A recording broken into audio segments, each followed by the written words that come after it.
Hi, friends. I hope you are enjoying the 12 Days of Canva. I sure am enjoying creating this content for you. So today is all about font pairings, and whether you're an instructional designer, a trainer, a freelancer, a solopreneur that's not in the learning and development space, fonts are really important to send a message to your audience. And so when you select your font pairings, meaning you're putting two fonts together, whether it's instructional materials or whether it's just your marketing materials, ensuring that that typography complements and enhances readability is really important. So, good font pairings can really direct your audience's attention to important information and differentiate textual elements like headings from your body text and add a layer of visual engagement without distracting from your content. So I'm going to age myself. And one of my favorite books that I discovered when I was getting my master's degree in the 90s was this book called The Non-Designer's um, Design Book. And it's by Robin Williams. And it is really old. But it talks about some design characteristics and some things to think about when you're looking at typography and the type of fonts that you're going to choose for your project. So often our marketing departments have determined what we can or cannot use in terms of fonts. But occasionally, when you have a very specific reason for wanting to alter a font for either a learning purpose, for a visual reason that you can really justify, sometimes your marketing departments will give you a little bit of leeway. And certainly, if you're a solopreneur or a freelancer, thinking about the fonts that you're going to create in your brand kit can be really powerful. So we talked about brand kits. Day 4. Uh, so a couple of best practices when it comes to your font pairings. Number one, contrast but compatible. So choosing fonts that are distinct yet harmonious.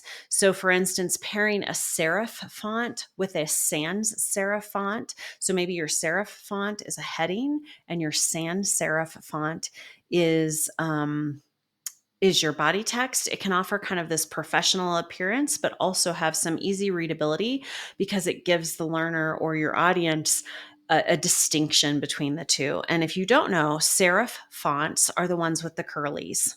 They're the ones with the little curly cues. And sans serif fonts are the ones with no curly cues when you're looking at a font. Hierarchy and clarity. So using font weight and styles to establish a hierarchy in your content. This helps people quickly understand the layout of the content that you're presenting to them and navigate through key sections. If, for example, it's a handout or if it is a presentation, things like that within Canva or any tool, actually. Number 3, mood and tone. So your choice of fonts can really set the mood for a course. For corporate or more serious content, you might choose traditional fonts like Arial or Times New Roman or Helvetica or Century Gothic or something like that. You might choose more of a script font or a more casual font like Railway, depending on what kind of content that you're trying to deliver. It can really set the tone. And sometimes if you just look at the fonts in your tool in Canva, you'll see kind of the emotion that it evokes for you when you look at it. Is it whimsical? Is that a word? Is it whimsy?